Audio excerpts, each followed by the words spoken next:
राम राम दोस्तों, जैसे कि आप जानते हैं अभी ओलंपिक गेम्स ख़त्म हुए। इसमें हमारे पहलवानों के 2 मेडल आए हैं, जिसमें सिल्वर मेडल रवि दहिया को मिला है और ब्रॉन्ज मेडल बजरंग पुनिया को मिला है।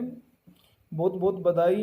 देश का परचम पूरे विश्व भर में उन्होंने अपना फहराया है। इस पर ब्रजभूषण शरण जी, जो कि रेसलिंग फेडरेशन ऑफ इंडिया के अध्यक्ष है फिलहाल, उन्होंने काफ़ी खुशी जाहिर की है। साथ के साथ उन्होंने अपनी नाराज़गी भी दिखाई है, क्योंकि उनका मानना था कि यहाँ से जो 2 मेडल आए हैं, यहाँ से टीम इंडिया के कम से कम 2 मेडल से ज़्यादा मेडल आने चाहिए थे। तो अभी किस चीज़ में कमी रही उसके बारे में उन्होंने बताया। साथ में विनेश फोगाट का, जो कि अभी चर्चा का विषय बना हुआ था, आपने अभी सोशल मीडिया पे देखा होगा कि काफ़ी दिनों से फेडरेशन ने कुछ विनेश फोगाट पर कार्रवाई की थी डिसिप्लिन के रिगार्डिंग। तो उस पर भी उन्होंने अपनी प्रतिक्रिया दी है।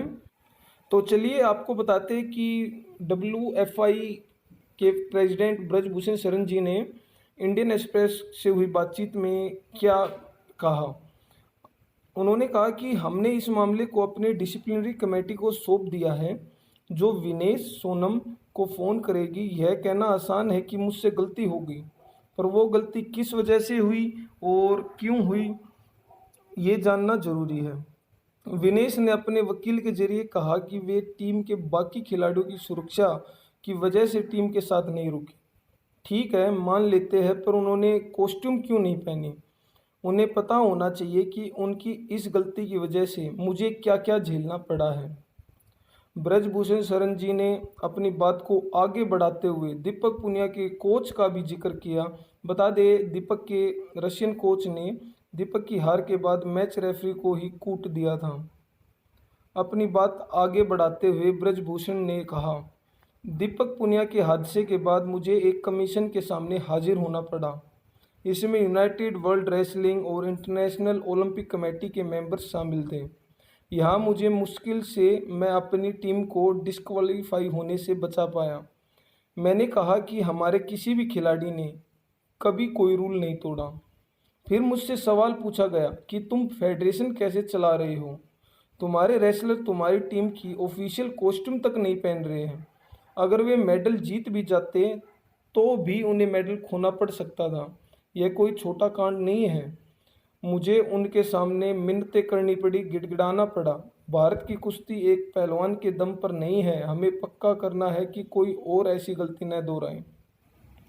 ब्रिजभूषण जी ने विनेश के इस मैटर के बाद सरकारी target Olympic podium scheme tops के साथ साथ ओलंपिक गोल्ड क्वेस्ट, OGC और JSW स्पोर्ट्स जैसी प्राइवेट बॉडीज को भी साफ चेतावनी दे दी है।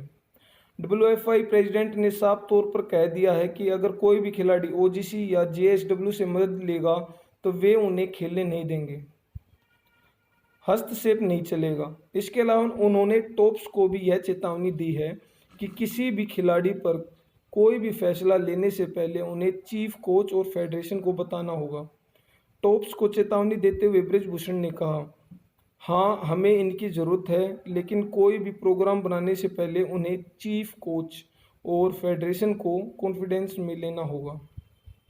वहीं OGQ और JSW जैसी प्राइवेट बॉडीज़ के बारे में उन्होंने कहा, हमें OGQ और JSW की कोई ज़रूरत नहीं है। उन्होंने हमारे 3 रेसलर्स को खराब कर दिया है, जिनका मैं नाम नहीं लूँगा। जब भारत सरकार एथलीट्स पर पैसा खर्च करने को तैयार है तो हमें इनकी क्या ज़रूरत है? ये जूनियर रेसलर्स की मदद कर सकते हैं जिन्हें सच में मदद की ज़रूरत है, ना कि सिर्फ उनकी जो बड़े मेडल जीतने के करीब हो। ये उतना खर्च नहीं कर रहे जितना सरकार कर रही है। भारत सरकार ने लगभग 85 करोड़ रेसलर्स पर खर्च किए हैं। समस्या यह है कि मुझे सूचना ही नहीं देते कि ये प्रैक्टिस पार्टनर के रूप में किसे भेज रहे हैं। इन संस्थाओं से जुड़े रेसलर्स को मैं बिल्कुल भी नहीं खेलने दूंगा।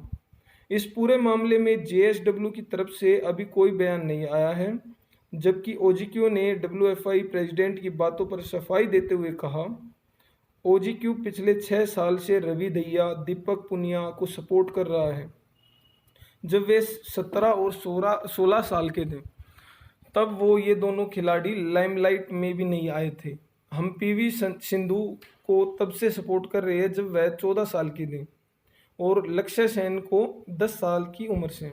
ओजीक्यू बहुत बड़े स्तर पर देश में जूनियर लेवल के प्रोग्राम चला रही है, जिसमें हम कम से कम 100 ऐसे एथलीट्स को सपोर्ट कर रहे हैं जो 11 से 19 साल के हैं। सिर्फ रेसलिंग की बात करें तो हम जिन 32 रेसलर्स को सपोर्ट करते हैं उनमें से 23 रेसलर 13 से 19 बीच की उम्र के हैं। इस मामले में अभी जेएसडब्ल्यू का कोई जवाब आना बाकी है। देखने लायक बात होगी कि जेएसडब्ल्यू की तरफ से क्या जवाब आता है। साथ ही यह भी देखने लायक होगा कि डब्ल्यूएफआई की डिसिप्लिनरी कमेटी विनेश पर क्या निर्णय सुनाती है। तो दोस्तों, आपकी इस पर क्या राय है, कमेंट करके ज़रूर बताएं, और अपडेट्स के लिए चैनल के साथ जुड़े रहें।